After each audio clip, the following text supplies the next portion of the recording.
for now, Canada, if you live in your own residence, you don't have to pay a home equity tax when you sell the home. But for like 3 or 4 years, they implemented a program that when you fill up your taxes with your accountant, you have to disclose if you sold your property or not.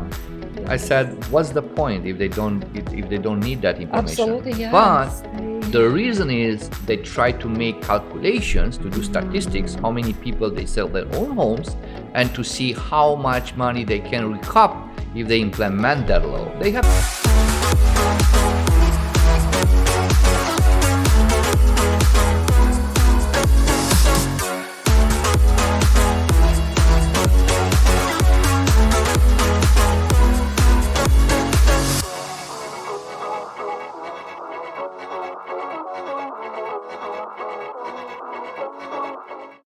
So hi Mary, so nice seeing you again, and I'm so curious. I can't wait to see what's new in the market, in the real estate market now.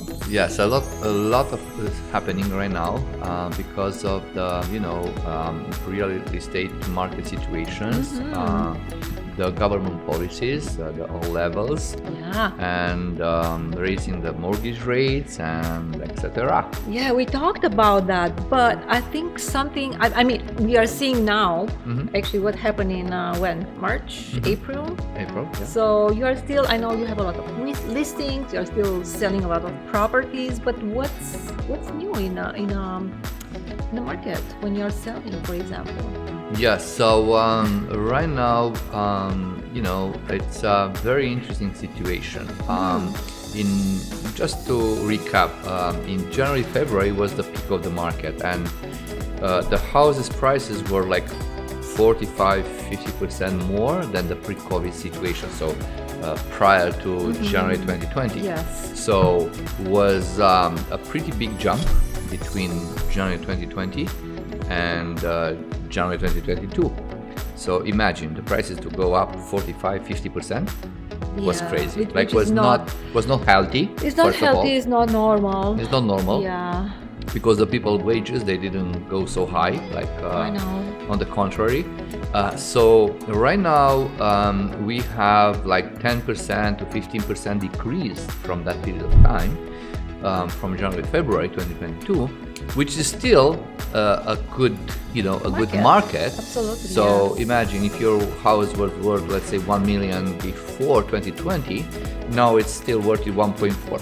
So it's 1.35, 1.4. Yeah, it's a good seller market, right? It's a very good seller market. Yes. The problem with some sellers is they're fixed on 2022 January, February.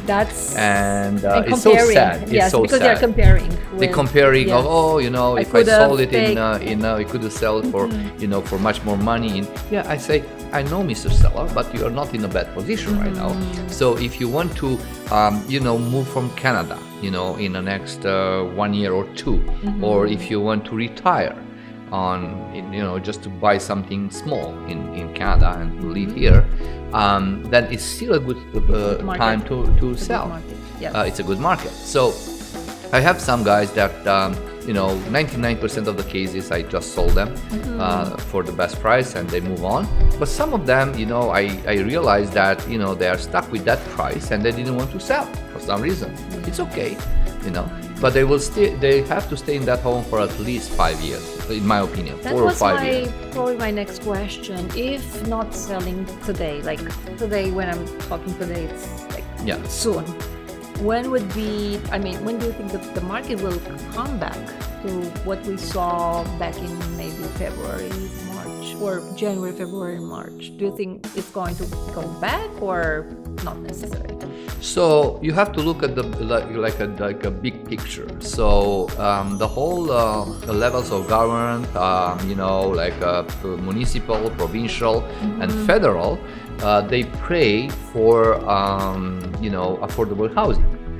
And because Mr. Trudeau signed a pact with Mr. Singh last month, okay, and so basically both of them, they agreed to work together until 2025.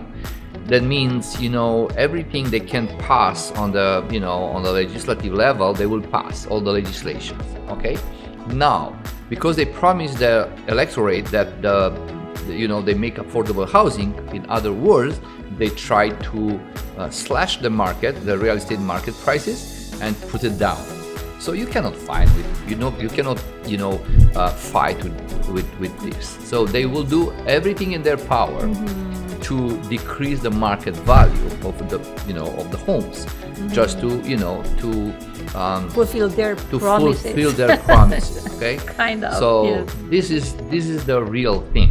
And then in US, on the other side, the US raised the interest rates, the most aggressive raised in the last 30 years, and Canada is following very closely. Yeah, all the time. I all think the time. That was so much. And plus, the war in Ukraine, the inflation rates, and all of this drama will bring the house down, the houses down, like in terms of prices. And some experts, they said that they see the real estate market will go down until 2024 in somewhere in summer, they said. So and then from 2 years from now, yeah, so they will go down, okay, and then probably from that point will go up, and you'll see the same prices like in January, February this year, maybe in 2026, 2027. Oh wow. So, excuse me, if somebody wants to sell, probably the best time right now. Oh, right now. Yes. They can still get 40% more than the pre-COVID market, real estate market situation. When we thought it's very good market. So that's so interesting because people are comparing, right? Otherwise, because I remember I had a lot of friends, they sold their houses and they, oh my God, I sold my house for such good prices, but it wasn't the price we had in January or February 2022. It was back in maybe 2018 or 19, and it's still there. Oh, it's a good market. So it's a perception, I guess. It's all about perception. How we because what happened is the real problem here with raising the prices in Toronto, in Canada in general, is it's a lack of supply.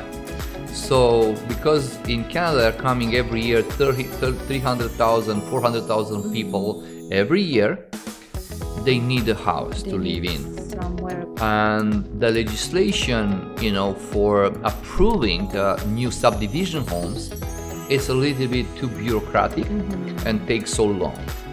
So I think that's the problem. Yeah, this is a big problem. This is a problem, not building, but approving. Exactly. So it's a big discrepancy between supply and demand. Yes. So this is going up. This is the reason that prices are going up so fast. Yes. But now the government realized they have to do something.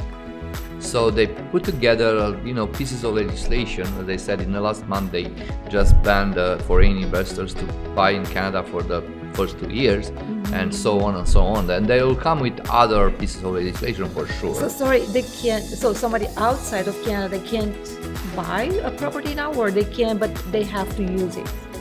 So they cannot buy. They can't buy at all. Yes. Point. Yes, Okay. And then they try to do more other things. In the future they want to do, like to prepare home equity tax. So for now, Canada, if you live in your own residence, you don't have to pay a home equity tax when you sell the home. But for like 3 or 4 years, they implemented a program that when you fill up your taxes with your accountant, you have to disclose if you sold your property or not. No. I said, what's the point if they don't need that information? Absolutely, yes. But the reason is they try to make calculations, to do statistics, how many people they sell their own homes, and to see how much money they can recoup if they implement that law. They have to recoup about 59 billion. And we are not stupid, this is the way they will implement it, for sure, 100%. Now, the question is, do you want to sell it right now and not to pay that tax, stupid tax? Or do you want to sell later, thinking that the government, it's nice and, they do the same thing, but the reality is they will implement it. They will. And the problem is we don't know in advance. It's going to be like over the night, and that's it. Yeah, it's nothing you can do. Nothing. Yes. And imagine if you if let's say you purchase your property, just an example, for 400,000 like a few years ago, and now you are selling for 1.4 million. Okay, you have to split the government 50-50. So you have to give them away 500,000, and you have to keep 500,000. My point is, with 500,000, if you sell right now, you buy 2 properties in Florida, or 3-4 properties in Spain, and you live forever.